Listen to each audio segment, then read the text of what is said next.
Do you often feel like you're ignored? I'm sorry, did you say something? Stay tuned. Woo!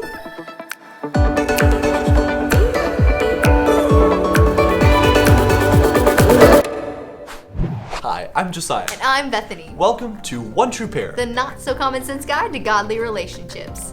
Today we're talking about listening and how important that is in effective communication. I hear you.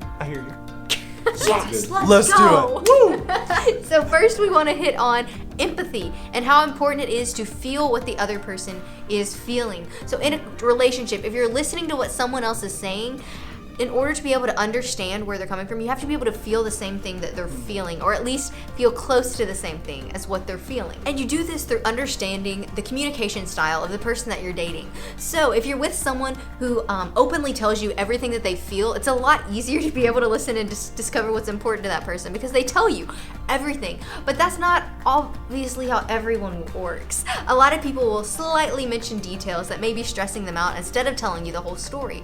So you have to be able to know the person that you're with and understand what's really important to them. So you do this by asking questions and clarifying. So if someone is telling you a story and you're wondering, hey, maybe that's important to them, ask them, hey, how did that make you feel? Is that important to you? Or just clarify, okay, so how did that happen? Or what made you mention that? You know, not rudely, obviously, but asking questions shows people that you're interested in what they have to say, and it'll show you what's most important to them and what they're communicating. So along with different people's communication styles, like Bethany was saying, some people are more internal processors and they kind of, first kind of think through things and are, they're the kind of people that are like, after something happens, they're like, wait a second, before I can talk about it, I gotta like figure this out first. And so they're kind of like processing internally, whereas other people, which is very much us, verbal processors, we like to talk things out. We kind of come to the conclusions as we're kind of talking about them. But something that's important, especially for internal processors, is to communicate what they're going through. Sometimes the assumption that internal processors make is that the other person can read their mind, which would be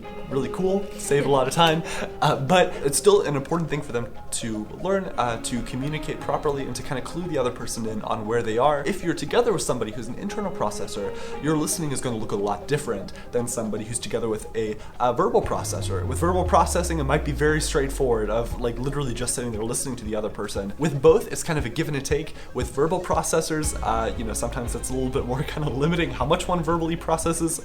With internal processors, it may be a little bit more kind of, asking them questions, kind of drawing out some of the information, getting them to kind of let you in on what's going on inside that they maybe aren't as quick to share with you, but it's an important part of building a relationship, the communication, and that's really built on listening. I think a lot of people listen to respond instead of listening to really understand where the other person's coming from.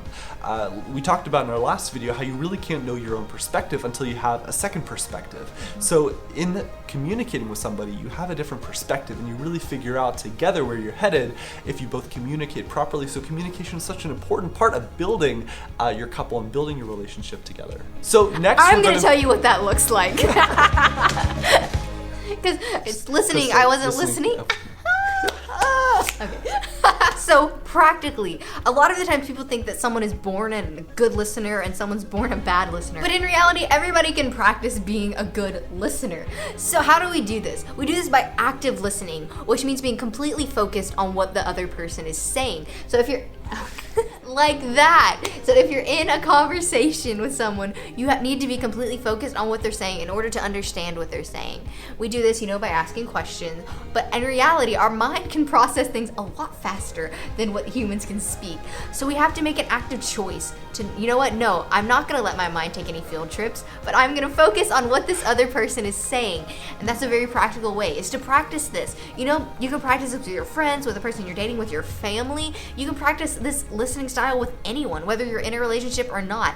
Being a good listener is going to get you very far in life. So to wrap up for today, it is really important that you... What? Listen! Okay. Tune in next week for another episode. Subscribe if you're getting any value out of this channel or just having a good time. Join the OTP fam. And come back next week for our next episode. See you then. Woo!